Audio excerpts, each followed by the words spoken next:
Assalamualaikum everyone and welcome to my YouTube channel Study with Hatija. I'm Miss Hatija and today we will be discussing nuclear magnetic resonance NMR, a very important topic of class 12th chemistry. आज के इस पूरे video lecture पे हम लोग detail से पढ़ेंगे कि NMR क्या है, इसका फंक्शन, इसकी वर्किंग और इसका process.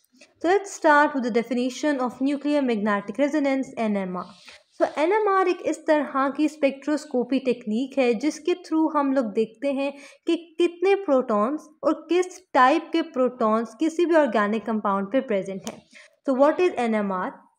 NMR is the type of spectroscopy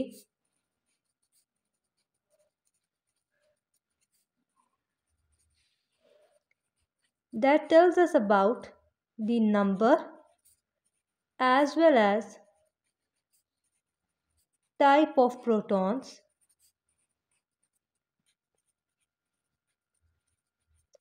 in an organic compound.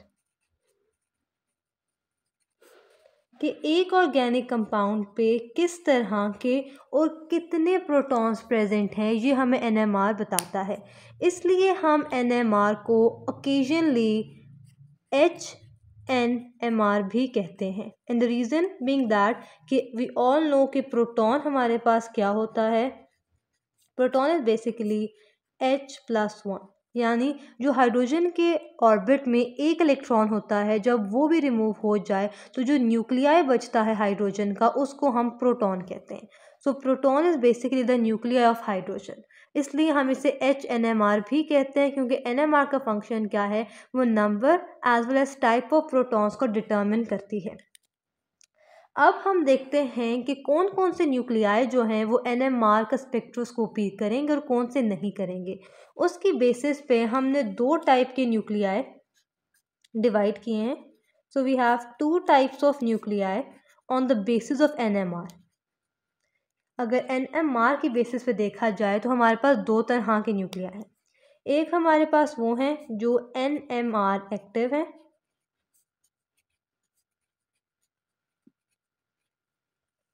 और दूसरे हमारे पास वो हैं जो NMR इनएक्टिव है.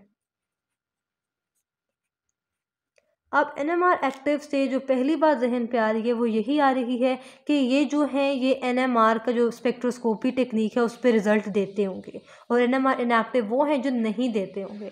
अब रीज़न क्या है? जो NMR एक्टिव न्यूक्लियाई हैं उनके जो न्यूक्लियस के अंदर जो नंबर ऑफ प्रोटॉन्स और न्यूट्रॉन्स होता है वो हमेशा ऑड होता है, यानी they have odd number of atomic mass. उनकी एटॉमिक मास हमेशा ऑड नंबर होगा. एंड वी ऑल नो कि एटॉमिक मास क्या है, sum of protons and neutrons present in any nucleus is called atomic mass. तो atomic mass NMR active nuclei का हमेशा एक ऑड नंबर होगा. फॉर एग्जांपल हमारे पास कार्बन का आइसोटोप है C13. इसका पास 13 क्यों? क्योंकि इसके पास एक एक्स्ट्रा न्यूट्रॉन है. इसके पास हमारे पास 6 प्रोटॉन और 7 न्यूट्रॉन्स होते हैं, इसलिए हमारे पास ये NMR एक्टिव है. दूसरी बात हमारे पास NMR एक्टिव वो न्यूक्लियाई होते हैं जो पैरामैग्नेटिक होते हैं. अब पैरामैग्नेटिक कौन से मटेरियल होते हैं? पैरामैग्नेटिक हर वो मटेरियल या मैग्नेटिक मटेरियल है जिसको जब हम एक एक्सटर्नल मैग्नेटिक फील्ड पे एक्सपोज करते हैं तो वो अपने आप को इन the direction of magnetic field align करता है. फॉर इंस्टेंस अगर हमारे पास ये मैग्नेटिक फील्ड की डायरेक्शन है और हमारे पास ये एक न्यूक्लियाई है, अगर ये NMR एक्टिव है तो ये अपने आप को इन the direction of magnetic field align करेगा. यानी ये हमारे पास मैग्नेटिक फील्ड है B और तो ये हमारे पास न्यूक्लियाई है. अगर ये NMR एक्टिव होगा तो ये अपने आप को इन the direction of magnetic field align करेगा.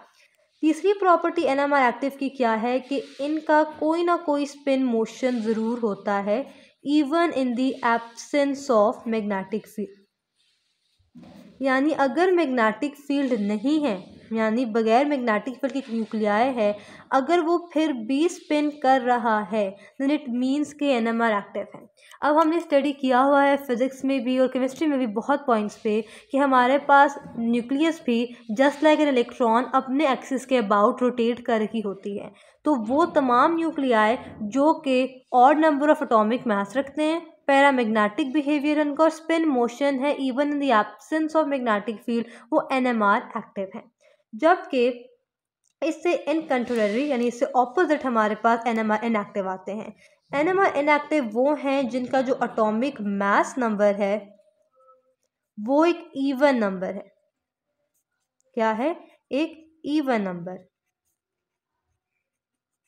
जैसे कि हमारे पास है कार्बन 12 जिसमें 6 प्रोटॉन्स 6 न्यूट्रॉन्स हैं, ये कार्बन 12 आ गया। दूसरी बात हमारे पास है कि NMR inactive diamagnetic behaviour show करते हैं। स्टूडेंट्स, अब डायामैग्नेटिक हर वो मटेरियल है जो कि जब उसको हम मैग्नेटिक फील्ड पे एक्सपोज करें तो वो अपने आप को ऑपोजिट डायरेक्शन में अलाइन करें। फॉर इंस्टेंस, ये मैग्नेटिक फील्ड की डायरेक्शन है बी, तो हमारे पास क्या होगा? तो हमारे पास ये अगर हमारे पास एनएमआर इनएक्टिव न्यूक्लियाई है तो ये अपने आप को ऑपोजिट डायरेक्शन में अलाइन कर लेगा। यानी मैग्नेटिक फील्ड हमारे पास डाउन से अप है तो वो अप से डाउन अपने आप को अलाइन कर लिया उसने। ये हमारे पास एनएमआर इनएक्टिव है। फिर लास्ट हमारे पास पॉइंट आता है इसका स्पिन मोशन। एनएमआर इनएक्टिव के पास स्पिन मोशन नहीं होता। मैग्नेटिक फील्ड की एब्सेंस पे एनएमआर जो इनएक्टिव न्यूक्लियाई होते हैं वो मूव नहीं करते। और यहाँ जो मैं टर्म न्यूक्लियाई की बात कर रही हूँ ये हरगिज़ भी हाइड्रोजन न्यूक्लियाई नहीं है। ये वो न्यूक्लियाई हैं जिनके साथ प्रोटॉन जो हमारा हाइड्रोजन है वो बॉन्डेड है। ये कार्बन के न्यूक्लियाई भी हो सकते हैं, ऑक्सीजन के भी, किसी के भी न्यूक्लियाई हो सकते हैं। तो गाइज यहाँ की एक बात क्लियर होगी हमारे पास कि टाइप ऑफ न्यूक्लियाई जिन पे हमारे पास हाइड्रोजन अटैच्ड है वो वाले न्यूक्लियाई की बात कर रही हूँ। दो तरह के हैं, एक एनएमआर एक्टिव है जिनका एटॉमिक मास एक ऑड नंबर है, वो पैरामैग्नेटिक होते हैं और उनके पास कोई ना कोई स्पिन मोशन की थोड़ी सही बट वैल्यू ज़रूर होती है। और हमारे पास आते हैं एनएमआर इनएक्टिव, वो हैं जिनका एटॉमिक मास एक इवन नंबर है, वो डायमैग्नेटिक बिहेवियर शो करते हैं, उनके पास कोई स्पिन मोशन नहीं होती। तो गाइज यहाँ तो हमारे पास क्लियर हो गया कि दो टाइप ऑफ न्यूक्लियाई हैं। अब देखते हैं कि इन दोनों टाइप ऑफ न्यूक्लियाई को हम दो तरह की कंडीशन से एक्सपोज करें। सबसे पहले मैग्नेटिक फील्ड पे और फिर रेडियो वेव्स इन पे एक्सपोज की जाएं तो इन पर क्या इफेक्ट होता है। पहले देखते हैं जब इनको हम एक्सपोजर देते हैं to magnetic field, exposure to magnetic field.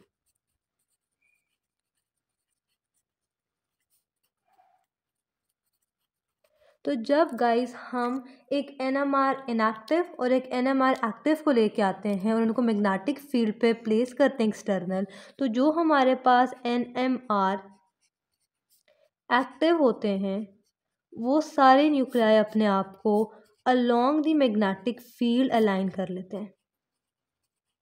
Along the magnetic field अपने आप को अलाइन कर लेते हैं।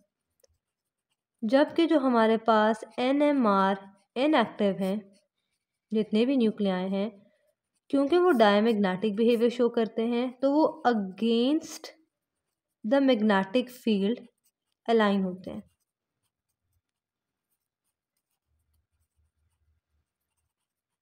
ओके, लेट अस कंसिडर कि ये ब्लू जो है मेरे पास, मैं इस ब्लू कलर से एनएमआर एक्टिव न्यूक्लियाई को शो कर रही हूँ and I take the red one for NMR inactive. और ये मेरे पास मैग्नेटिक फील्ड है वो कुछ इस डायरेक्शन में जा रही है यानी उसकी डायरेक्शन डाउनवर्ड से अपवर्ड है।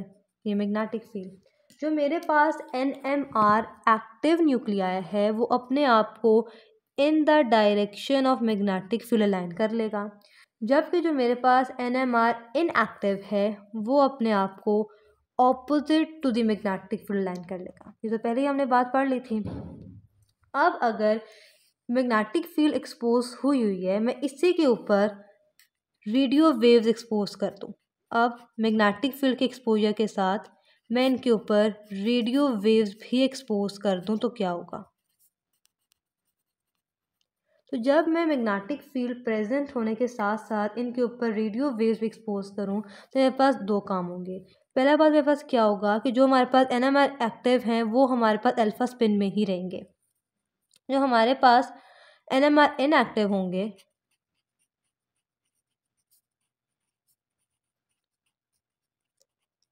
वो अपने आप को क्या करेंगे, अपनी पोजीशन को पूरा रोटेट करके इन the direction of magnetic field align हो जाएंगे।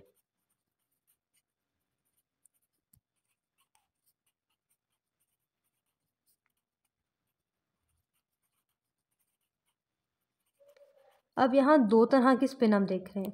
अब जो सा न्यूक्लियाई मैग्नेटिक फील्ड के प्रेजेंस पे उसकी डायरेक्शन पे मूव करता है, इस स्पिन को हम कहते हैं कि ये एक अल्फा स्पिन है।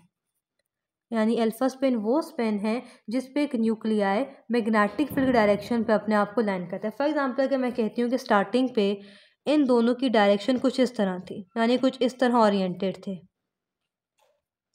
जब मैग्नेटिक फील्ड अप्लाई की तो मेरे पास जो NMR एक्टिव न्यूक्लियाई था उसने अल्फा स्पिन दिखाई और वो क्या हो गया इन the direction of magnetic field, जबकि जो NMR इनएक्टिव था उसने बीटा स्पिन दिखाई और वो क्या हो गया in the opposite direction.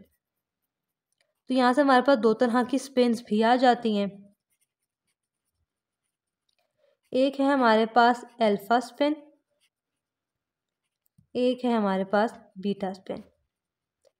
Alpha spin हमारे पास वो स्पिन है जो कि अलोंग मैग्नेटिक फील्ड हो,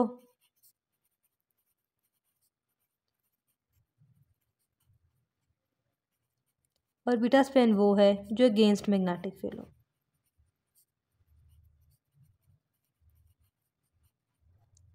अब ये तो बात होगी कि रेडियो वेव्स अभी तक एक्सपोज नहीं कर रही। अब जब मैं रेडियो वेव्स एक्सपोज करूँगी, ये रेडियो वेव्स मैं दे रही हूँ,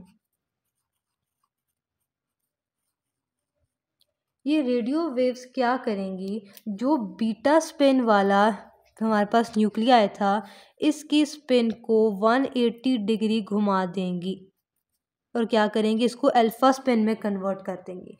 यानी अगर मेरे पास ये बीटा स्पिन थी इस तरह, तो ये रेडियो वेव जब इसके ऊपर आके अटैक करेंगी, अफेक्ट करेंगी इसे, तो इसकी स्पिन को अल्फा स्पिन बना देंगी, यानी इसको फ्लिप कर देंगी। इस पूरे फिनोमेना को जिस पे हम एक बीटा स्पिन को अल्फा स्पिन पे फ्लिप कर रहे हैं, इसको हम स्पिन फ्लिपिंग कहते हैं। स्पिन फ्लिपिंग क्यों कह रहे हैं? क्योंकि हम एक स्पिन से दूसरी स्पिन के ऊपर फ्लिप ओवर करें। स्पिन फ्लिपिंग हमारे पास क्या है? फ्लिपिंग ओवर या flip over of beta spin into alpha spin, यानी बीटा स्पिन से अल्फा स्पिन पे फ्लिप ओवर करना स्पिन फ्लिपिंग है। और स्पिन फ्लिपिंग का फिनोमेना कब होता है? जब मैग्नेटिक फील्ड के होते हुए हम रेडियो वेव्स एक्सपोज करते हैं। कि दोबारा से रिपीट करते हैं, पहले हमने मैग्नेटिक फील्ड अप्लाई की तो NMR एक्टिव पैरामैग्नेटिक है तो along the magnetic field line हो गए, NMR इनएक्टिव डायमैग्नेटिक है तो अगेंस्ट मैग्नेटिक फील्ड हो गए।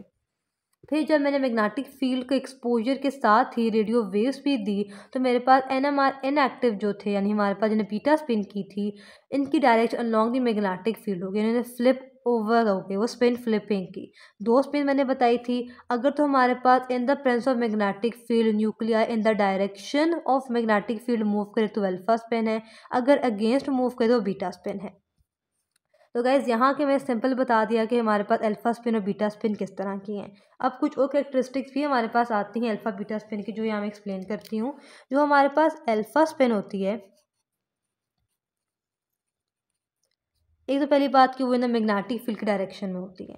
दूसरी बात हमारे पास क्या होती है कि इसकी डायरेक्शन हमेशा क्लॉकवाइज होती है, क्लॉकवाइज होती है। प्लस ये लो एनर्जी स्टेट है, इसमें एनर्जी लो होती है। और जो इसका स्पिन क्वांटम नंबर है हम उसको रिप्रेजेंट करते हैं +1/2 से। अब स्पिन क्वांटम नंबर जैसे कि हमने केमिस्ट्री के चैप्टर नंबर 2 फर्स्ट ईयर में स्टडी किया था, हमारे पास प्रिंसिपल क्वांटम नंबर होते हैं, फिर हमारे पास स्पिन क्वांटम नंबर होते हैं, मैग्नेटिक क्वांटम नंबर होते हैं, बहुत से क्वांटम नंबर हैं। तो स्पिन क्वांटम नंबर बेसिकली हमारे पास किसी भी इलेक्ट्रॉन या न्यूक्लियाई की स्पिन का जो वैल्यू थी उसको हम देते हैं। तो जो न्यूक्लियर अल्फा स्पिन करेंगे वो क्लॉकवाइज मूव करेंगे, उनकी लो एनर्जी होगी और उनका स्पिन क्वांटम नंबर +1/2 होगा। जबकि हमारे पास बीटा स्पिन की क्या कैरेक्टरिस्टिक्स हैं कि जो बीटा स्पिन होगा वो हमेशा एंटी क्लॉकवाइज होगा,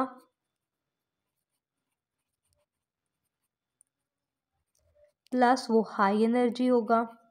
क्योंकि वो अगेंस्ट काम कर रहा है मैग्नेटिक फील्ड के, तो ऑब्वियसली अगेंस्ट जब मूव करेगा तो उसके अंदर जो वर्क डन किया वो पोटेंशियल एनर्जी की फॉर्म पे स्टोर हो जाएगा।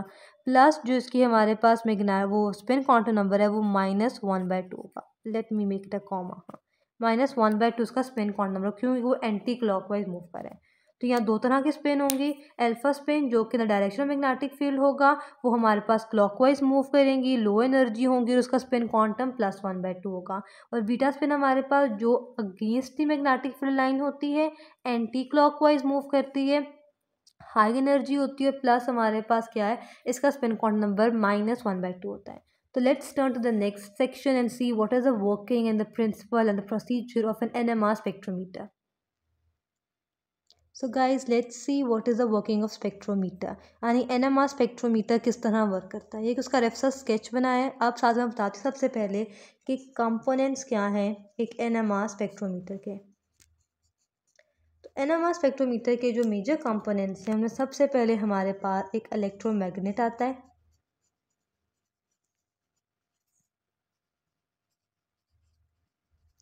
दूसरा मेजर कंपोनेंट हमारे पास एक रेडियो वेव या रेडियो फ्रिक्वेंसी सोर्स आता है।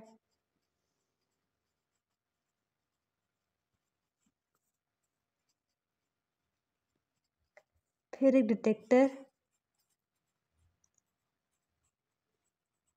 और हमारे पास एक स्क्रीन आता है जिस पर जो डिटेक्ट किया हुआ सिग्नल एम्पलीफाई होके शो किया जाता है। अब इसकी वर्किंग की बात करें हम कि इसका पूरा प्रोसीजर किस तरह ये काम करता है। तो सबसे पहले हम क्या करते हैं कि जिस सैंपल को हमने स्टडी करना है, फॉर एग्जांपल कोई भी ऑर्गेनिक कंपाउंड हमने लिया है, हम कोई अल्कोहल लेते हैं, हमने उसको स्टडी करना है, तो पहले हमें उसको एक टेस्ट ट्यूब में एक सॉल्वेंट के अंदर मिक्स करना है।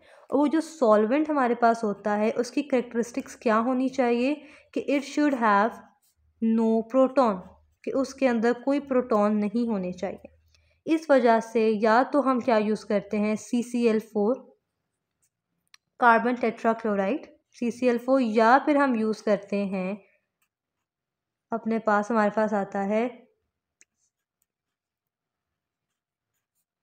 टेट्रामिथाइलसाइलिन। अब टेट्रामिथाइलसाइलिन को हम TMS कहते हैं, टेट्रामिथाइलसाइलिन। अब यहाँ कुछ स्टूडेंट्स विल बी आस्किंग कि ma'am like there obviously proton present, hydrogen तो प्रेजेंट है, प्रोटॉन तो है, तो फिर ये कैसे सॉल्वेंट के तौर पे काम करता है। तो डियर स्टूडेंट्स इसके अंदर टोटल हमारे पास 12 प्रोटॉन्स होते हैं और वो जो 12 के 12 प्रोटॉन्स होते हैं वो इक्विवेलेंट होते हैं, वो इक्वल जो होते हैं वेटेज के, इक्वल स्ट्रेंथ के होते हैं, क्योंकि हमारे पास जितने भी प्रोटॉन हैं वो इस तरह अटैच्ड हैं एक ही तरह कार्बन के साथ।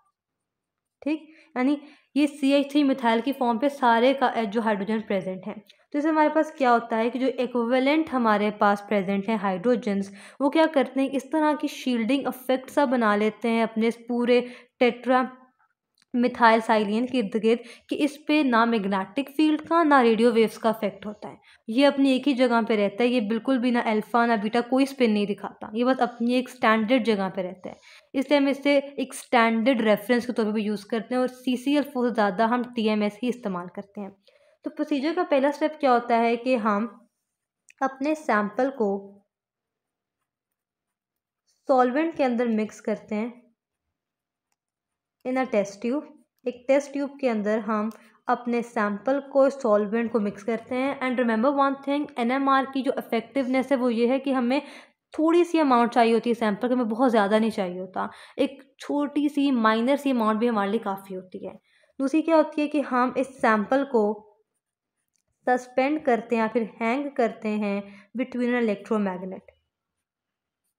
जो इलेक्ट्रोमैग्नेट के दो पोल्स हैं हम उसके दरमियान इसको सस्पेंड करते हैं।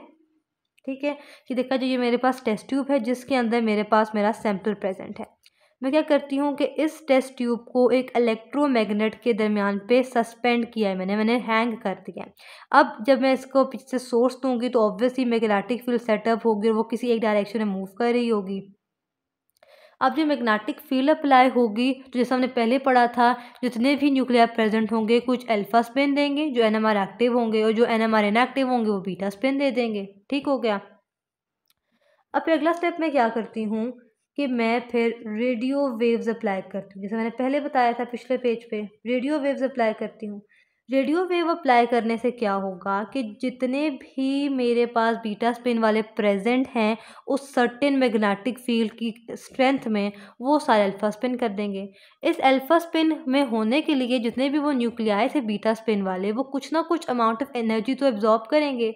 जो वो एनर्जी एब्जॉर्ब करेंगे वो एक सिग्नल क्रिएट करेगा जो कि ट्रेवल करेगा टू डिटेक्टर। यानी जो signal absorption of energy by the beta spin वाले न्यूक्लियाई ने सिग्नल ड्राइव करेगा in the form of current, वो ट्रेवल करेगा डिटेक्टर पे। फिर डिटेक्टर उसको आगे सेंड करेगा स्क्रीन पे, जहां वो एम्पलीफाई होके हमारे पास एक NMR ग्राफ या स्पेक्ट्रोग्राफ बना देगा। एक सिंपल सा प्रोसेस है। हमारे पास ये एक टेस्ट ट्यूब है जिसके अंदर मैंने अपना सारा जो सैंपल था उसको सॉल्वेंट के अंदर मिक्स किया और उसको सस्पेंड किया। यहाँ से मैं मैग्नेट को कंट्रोल कर रही हूँ, जितनी मुझे इसकी मैग्नेटिक स्ट्रेंथ चाहिए उतनी अप्लाई की। मैग्नेटिक फील्ड सेटअप हो गई। कुछ जो न्यूक्लियाई वो अल्फा स्पिन देंगे, कुछ हमारे पास बीटा स्पिन देंगे। उसके बाद मैं क्या करूँगी कि रेडियो फ्रिक्वेंसी ट्रांसमीटर से रेडियो फ्रिक्वेंसी सोर्स अप्लाई करूँगी थ्रू दीज जो हमारे पास वायरिंग है। उससे क्या होगा कि जो हमारे पास बीटा स्पिन वाले न्यूक्लियाई हैं वो फ्लिप ओवर होंगे, स्पिन फ्लिपिंग का फिनोमेना शो करेंगे, और हमारे पास क्या हो जाएगा, वो अल्फा स्पिन में मूव कर जाएंगे। उनके अल्फा स्पिन पे जब वो मूव करेंगे तो वो कुछ ना कुछ तो अमाउंट ऑफ एनर्जी एब्जॉर्ब करेंगे। वो जो एनर्जी एब्जॉर्ब करेंगे वो एक सिग्नल सेंड करेगी in the form of current to the detector.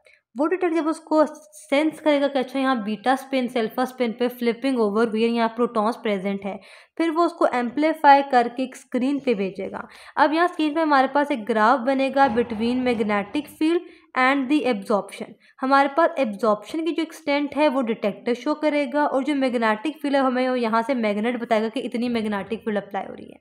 जब एक दफ़ा हमारे पास प्लेन ग्राफ आ गया, इसका मतलब हमारे पास इतनी मैग्नेटिक फील्ड पे इतने ही न्यूक्लियाई जो थे वो बीटा स्पिन कर रहे थे। फिर हम मैग्नेटिक फील्ड की वैल्यू को कम या ज़्यादा करके देखते जाएंगे कि कितने जो प्रोटॉन्स हैं वो किस मैग्नेटिक फील्ड पे कितना बीटा से अल्फा स्पिन या फ्लिपिंग ओवर करते हैं। तो इस तरह हम एक प्रॉपर NMR ग्राफ ऑब्टेन कर लेते हैं by varying our magnetic field. अब एक बात आती है यहाँ, एक बहुत important term, that is chemical shift.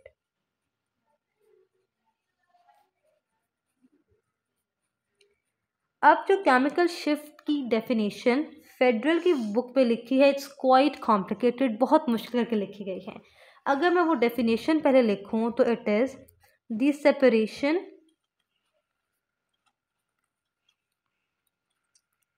Between the absorption position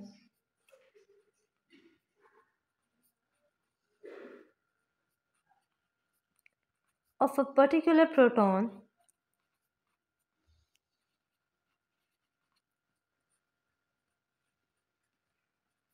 and absorption position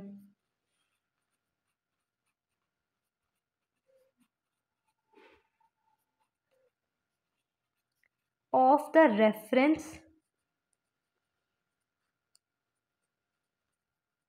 is called chemical shift.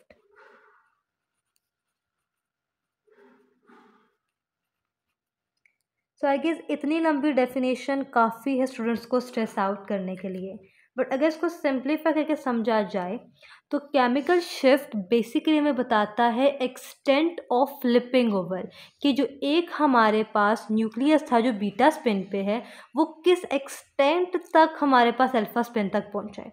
अब ज़रूरी तो नहीं कि अगर हमारे पास ये न्यूक्लियस है जो कि बीटा स्पिन शो कर रहा है तो वो कम्प्लीटली फ्लिप ओवर हो जाए। हो सकता है कि वो कुछ इस तरह फ्लिपिंग ओवर शो करे, यानी कंप्लीट अल्फा स्पिन ना शो करे।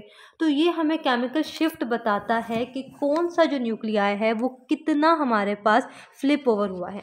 अगर इस डेफिनेशन को एक्सप्लेन किया जाए तो देखा जाए separation between the absorption position of particular proton, यानी जिस पोजिशन पे एक प्रोटॉन प्रेजेंट था यानी बीटा स्पिन पे, ठीक है, जिस पे उसने एब्जॉर्ब की एनर्जी, वो पोजीशन, यानी ये वापस ये पोजीशन थी उसकी, and the absorption position of the reference. For example कोई भी रेफरेंस है हमारे पास, अगर ये पोजीशन जिसमें उसे एब्जॉर्ब किया और फिर वो थोड़ा स्पिन फ्लिप हुआ, और फॉर एग्जाम्पल मैं कहती हूँ कि वो ऐसे हो गया, यहाँ आ गया, ठीक है। अब ये पोजीशन जहाँ वो एब्जॉर्ब करके पहुँचा और एक रेफरेंस की पोजीशन, उसके दरमियान जो डिफरेंस है वो केमिकल शिफ्ट है। अब रेफरेंस मैंने कहा था कि हम टीएमएस को ही यूज़ करेंगे, उसके हमारे पास कोई ऐसा इफेक्ट नहीं है।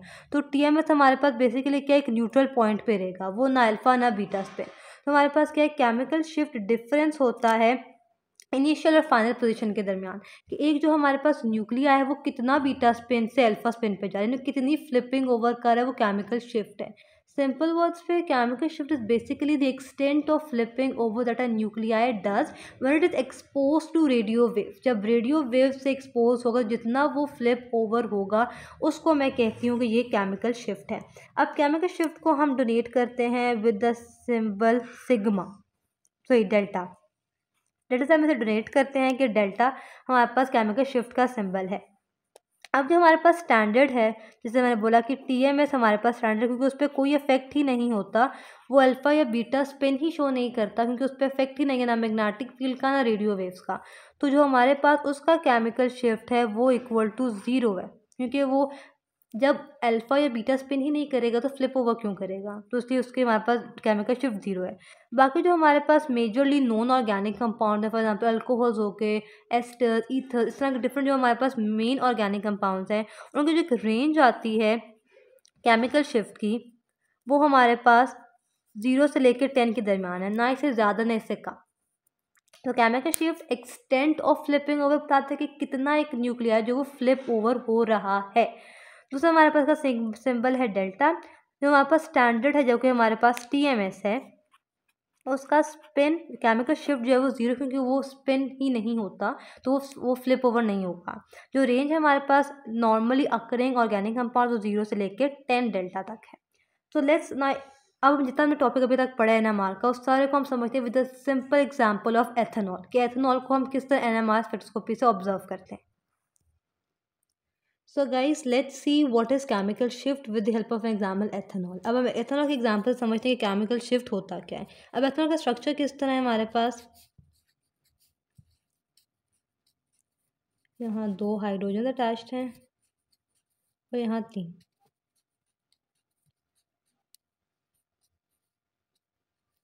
अब देखा जाए तो यहाँ मेरे पास 3 तरह के हाइड्रोजन्स हैं। एक वो हाइड्रोजन नंबर 1 जो कि मेरे पास O के साथ अटैच्ड है, और दूसरे टाइप के वो हाइड्रोजन्स हैं मेरे पास नंबर 2 हाइड्रोजन जो कि एक SaC के साथ अटैच्ड है, जो कि एक O के साथ अटैच्ड है। नंबर 3 में मेरे पास 3 तरह के हाइड्रोजन हैं जो कि एक SaC के साथ अटैच्ड है, जो कि साथ भी C के साथ ही अटैच्ड है, यानी 3 तरह के मेरे पास प्रोटॉन्स आ गए। अब यहाँ 3 तरह के आपको प्रोटॉन्स के बारे में पता होना चाहिए। That are the ones shielded protons,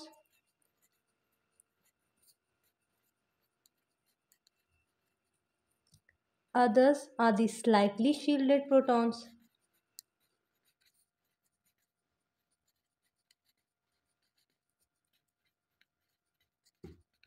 और फिर मेरे पास आते हैं अनशील्डेड प्रोटॉन्स।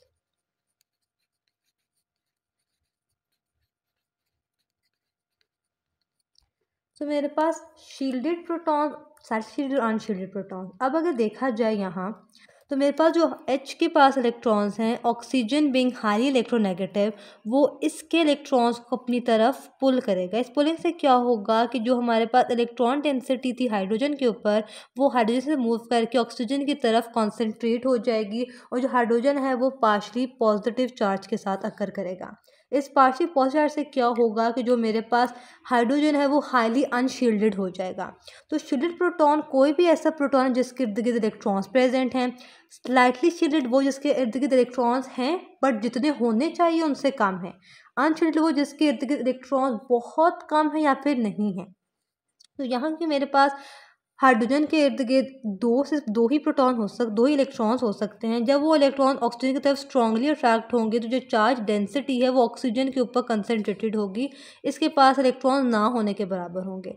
तो हमारे पास जो OH वाला हाइड्रोजन होगा वो हाईली अनशील्डेड होगा। वैसे यहाँ लिखती हूँ OH वाला जो हाइड्रोजन है मेरे पास प्रोटॉन वो हाईली अनशील्डेड है। दूसरी बात मेरे पास आई ये 2 प्रोटॉन जो कि एक C के साथ जुड़े जो O के साथ जुड़े। अब हमने इंडक्टिव इफेक्ट पढ़ा हुआ है। इंडक्टिव इफेक्ट क्या होता है कि इलेक्ट्रोनेगेटिव एटम जो है वो साथ वाले प्रेजेंट जो नॉन पोलर बॉन्ड्स हैं उनको अपनी तरफ खींच खींच के पोलर बनाते हैं। तो जो यहाँ हमारे पास हाइड्रोजन के इलेक्ट्रॉन्स प्रेजेंट है, इसको भी जो ऑक्सीजन है वो अपनी तरफ अट्रैक्ट करेगा। बेशक इतना स्ट्रांगली अट्रैक्ट नहीं करेगा जितना वो इस हाइड्रोजन के कर रहा है, बट ज़रूर करेगा। इससे क्या होगा कि हमारे पास जो उसकी मैक्सिमम चार्ज डेंसिटी थी ना, बहुत ज़्यादा चार्ज डेंसिटी, वो ऑक्सीजन की तरफ मूव कर जाएगी और कुछ जो डेंसिटी है वो एच के पास बच जाएगी। कुछ इलेक्ट्रॉन्स होंगे बट वो इतने ज़्यादा नहीं होंगे कि इसे पूरी तरीके से शील्डेड कर सके। तो हमारे पास जो CH2 वाले प्रो एच हैं वो हमारे पास किस तरह के हैं, वो हमारे पास स्लाइटली शील्डेड पे आ गए। अब हमारे पास बात आती है शील्डेड प्रोटॉन्स की। अब यहाँ देखा जाए तो हमारे पास एक carbon to carbon non polar bond है, यानी इस पर कोई इलेक्ट्रोनेगेटिविटी नहीं है। यहाँ भी ऑक्सीजन का इफेक्ट जा रहा होगा बट इतना ज़्यादा नहीं जा रहा होगा। इससे क्या होगा कि जो हमारे पास इलेक्ट्रॉन्स थे हाइड्रोजन के पास 2 होते हैं वो हाइड्रोजन के पास ही रहेंगे। इससे क्या होगा कि जो हाइड्रोजन हमारे पास CH3 में प्रेजेंट है इस मिथाइल ग्रुप में, वो हाईली शील्डेड होगा। तो ये मेरे पास कौन से प्रोटॉन्स हैं, CH3 वाले। यानी मेरे पास यहाँ 3 पार्ट्स हो गए। ये जो मेरे पास पार्ट है ये पूरा, ये शील्डेड प्रोटॉन्स है इसके पास मेरे पास स्लाइटली अनशील्डेड और वहाँ पास अनशील्डेड है। अब मैं बात करूँ इनकी केमिकल शिफ्ट की, तो जितना ज़्यादा एक प्रोटॉन अनशील्डेड होगा उतना ही उसका ज़्यादा केमिकल शिफ्ट होगा। यानी केमिकल शिफ्ट अगर बात की जाए तो ये बोल सकते हैं कि डायरेक्टली प्रोपोर्शनल है अनशील्डेडनेस से। जितना ज़्यादा एक प्रोटॉन अनशील्डेड होगा उतनी उसकी केमिकल शिफ्ट होगी, यानी इसकी केमिकल शिफ्ट सबसे ज़्यादा होगी। ठीक है, इसकी केमिकल शिफ्ट अनशील्डेड के मुकाबले में थोड़ी कम बट शील्डेड के मुकाबले में ज़्यादा होगी, और इसकी सबसे कम केमिकल शिफ्ट होगी। अब अगर मैं इसको with help of a graph explain करूँ, इस एग्जाम्पल को वाइंड अप करें फिर, तो किस तरह होगा। मेरे पास इस जगह पे एक्स एक्सिस पे केमिकल शिफ्ट और along the y-axis I have the absorption. There is 0, 1, 2, 3, 4, 5, 6 and 7. अब हमने बोला था कि स्टैंडर्ड क्या है, TMS वो 0 पे होता है, उसकी पीक 0 पे शो करेंगे हमेशा। क्या पता चलता है कि इसके हमारे पास कोई केमिकल शिफ्ट नहीं है। अब सबसे कम केमिकल शिफ्ट किसका है, CH3 वाले का, क्योंकि इसका सबसे अनशील्डेड प्रोटॉन है तो वहाँ पर सबसे पहले इसकी पीक आएगी। ये CH3 के हैं, लेट्स से कि ये 1 पे बनी है। फिर उससे कम जो उससे ज़्यादा जो केमिकल शिफ्ट देगा वो स्लाइटली शील्डेड है, उसकी लेट्स से कि 3 पे बनती है। और जो सबसे ज़्यादा अनशील्डेड है OH का प्रोटॉन, उसकी सबसे हाई पीक बनेगी, सबसे हाई केमिकल शिफ्ट होगा उसका। फॉर एग्जाम्पल मैं कहती हूँ कि 5 से 6 पे, यानी सबसे कम केमिकल शिफ्ट CH3 में है, फिर CH2, फिर OH। अब जो हमारे पास पीक है वाले से कन्फ्यूजन होगी कि जब हाईएस्ट केमिकल शिफ्ट OH के फिर पीक छोटी क्यों है। तो जो हमारे पास पीक होती है या फिर एरिया अंडर द ग्राफ है वो क्या शो करता है, नंबर ऑफ प्रोटॉन्स। क्योंकि CH3 में 3 प्रोटॉन्स हैं इसलिए उसकी पीक भी ग्रेटर है। CH2 में 2 प्रोटॉन्स हैं, उसकी केमिकल शिफ्ट CH3 से ज़्यादा होने के बावजूद भी उसकी पीक छोटी है। और OH पीक में सबसे ज़्यादा केमिकल शिफ्ट है इसलिए वो हाईएस्ट पॉइंट पे है, बट चूँकि उसके पास एक ही प्रोटॉन है इसलिए उसकी पीक छोटी है। तो गाइज आई होप इस एग्जाम्पल से आपको समझ आ गई कि केमिकल शिफ्ट किस तरह होती है। जितना एक ज़्यादा एक प्रोटॉन हमारे पास अनशील्डेड होगा उतनी ज़्यादा उसकी केमिकल शिफ्ट होगी। सो आई होप आज का टॉपिक आप लोगों को क्लियर हुआ होगा। बहुत से डाउट क्लियर हुए होंगे जो क्लासेस में शायद ना हुए हो। इसके अलावा अगर still you are having any queries or any question so feel free to contact me in the comment section below. More I will be sharing my Instagram ID in the description box so that you can contact me on Instagram as well.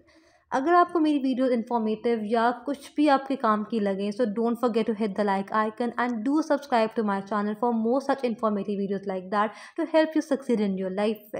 तब तक के लिए best of luck for your future. अल्लाह हाफिज़, अल्लाह निगहबान।